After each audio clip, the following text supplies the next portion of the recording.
Tony Harris oil-painted portraits of NHL legends, from left Mike Gartner, Bobby Orr and Darryl Sittler. Tony Harris, Ottawa. 100 years after the National Hockey League was born in Montreal's grandest hotel, the Windsor, the league is back where it all began this weekend. The hotel is gone, but the nearby train station is still there, next door to the Montreal Canadiens' home rink at the Bell Centre. Gathering there, on paper, at least, are the 100 players deemed to be the best to have played in the NHL for the past year. The artist Tony Harris has been at his easel trying to translate the speed and color and glory of hockey into oil paint. Last week, he finished the final two 11-inch by 14-inch portraits depicting the Canadiens' speedy winger Yvon Cournoyer and Wayne Gretzky in the Edmonton Oilers' blue and orange. On Saturday, all 100 paintings will be shown together in public for the first time. A panel of 58 hockey insiders voted on the top 100 list, which was revealed in January. A certain amount of debate ensued. With a Frank Nibal, where have you gone? Joe Thornton, no Evgeny Malkin, really? But for the most part, the list was not controversial. Gordie Howe is there, and Mario Lemieux, Bobby Orr, Howie Morand, Ken Dryden and the rest, 76 living and 24 deceased. 6 of the players are skating still, including Sidney Crosby, Alex Ovechkin and the perennial Jaromir Jagr. Most of the players date to the 1970s, 80s, and 90s, with just a single representative, goalie Georges Vezina from that first season in 191,718. Commissioner Gary Bettman hatched the idea for the paintings last fall. Harris, 53, has called the assignment the greatest job I could ever get. I guess it was a shock, he said, recalling the initial discussion when he realized he would be putting aside all other professional work for the year.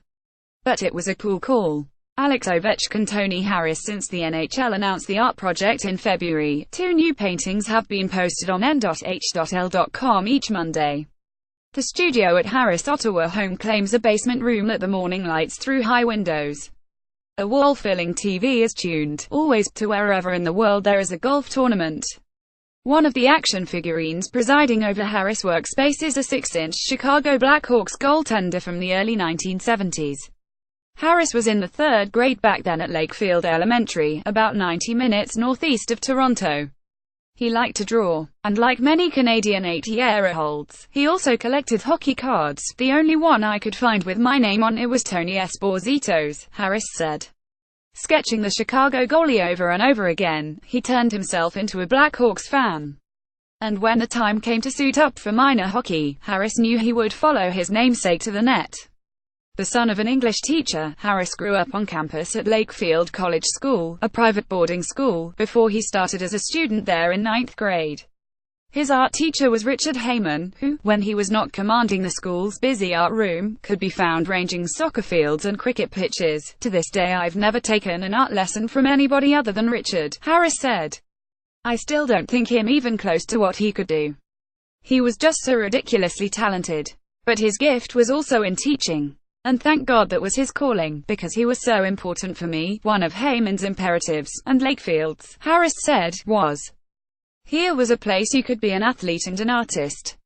It was really the whole point of being able to not pigeonhole yourself into this is what you're supposed to be, or how it's supposed to go. He admitted he was not a good student, and was happiest outdoors. If you were inside, reading was like the worst thing for me, so I would grab a Sports Illustrated and draw, Harris said. I found something that I could do and I just kept doing it. He played quarterback in college, and had a short junior stint in the nets of the Kingston Canadians of the Ontario Hockey League. Then he followed his father into the classroom. There was just one problem, I just felt like I was back in school again, Harris said. I thought, why am I doing this, so I left. Harris at a hockey rink near his home in Ottawa. Ian Wilms for the New York Times. When he took up painting, he said, he did not think of it as a real job. The thing that saved me was golf. Painting golf courses, Harris said. They're just wasn't anybody else doing it in Canada. His love of the game and his skill with a club blended well with what he could do on canvas. Lots of people in and around Toronto, as it turned out, were eager to pay for paintings of a favorite hole at a chosen course. All of a sudden I went from a struggling artist to having as much work as I wanted, Harris said. He is not complaining now, but after almost a decade of that work, he said, I was really getting tired of painting golf courses. The transition to hockey did not happen all at once. It was accelerated around 2006, when Harris painted a portrait of Orr from a photograph he had seen on the cover of Stephen Brunt's book Searching for Bobby Orr. To Harris, the picture was remarkable because it looked like a painting. The realism of his painting wowed those who saw it. Soon Harris was painting less grass and more ice. His commissions for the NHL Players Association came to include an annual portrait of the winner of the Ted Lindsay Award, given to the most outstanding player as voted by NHLPA members. More and more, he was getting calls to commemorate career milestones for players in Ottawa and around the NHL. When the Senators' Chris Phillips played his 1000th NHL game in 2012, the team presented him with a Harris portrait that showed the defenseman fending off Ovechkin, Crosby and Gretzky. Phillips, who retired in 2016, has 3 Harris prints hanging on his walls, and has commissioned paintings of the Canadian prairies where he grew up. He really understands the little details that are important to a player, Phillips said, and he portrays them with such precision. If Harris has a guiding principle in his painting of athletes, it might be this: I've got to do something. He said, that if I was the guy, if it was me, that's the painting I'd want to see of myself. Pat LaFontaine. Tony Harris. He laughed when he talked about the call he got in 2016 from the Chicago Blackhawks. As reigning Stanley Cup champions, they had been invited to visit the White House. The team had prospered during President Barack Obama's 2 terms, making 2 previous White House visits, after its 2010 and 2013 championships. Obama already had plenty of Blackhawks swag. This time he was going to get a painting.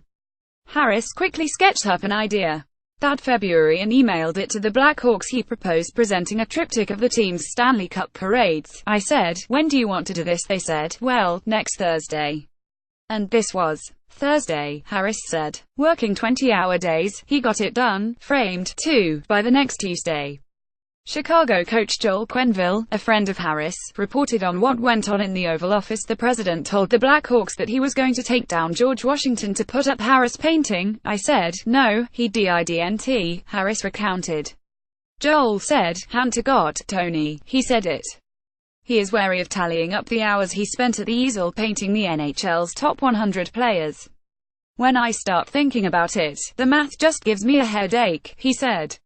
20 hours or 25 hours, probably, but Hay would rather recall the simple pleasures of doing the work, and the distractions he will continue to savor. Out of the blue he got a call from Esposito, who is among the 100. They talked for 15 minutes. What about how goaltending used to hurt? Harris said. You had to catch pucks, because if you didn't, they were going to hit your body, and if they hit your body, you were going to be in pain because the equipment was so terrible. Last week, as he approached the last brush stroke, Harris contemplated what it all meant to him, what he had achieved. He tried out a couple of words, iconic, legacy, all those buzzwords, he said, but none of them felt right. Seeing the exhibition in Montreal, all 100 paintings on the wall together for the first time, he said, that's going to be spectacular. I just want someone to stand there and say, that's cool. And if it's Pat LaFontaine and he takes a look at his painting, I'd like him to say, oh, that's pretty cool.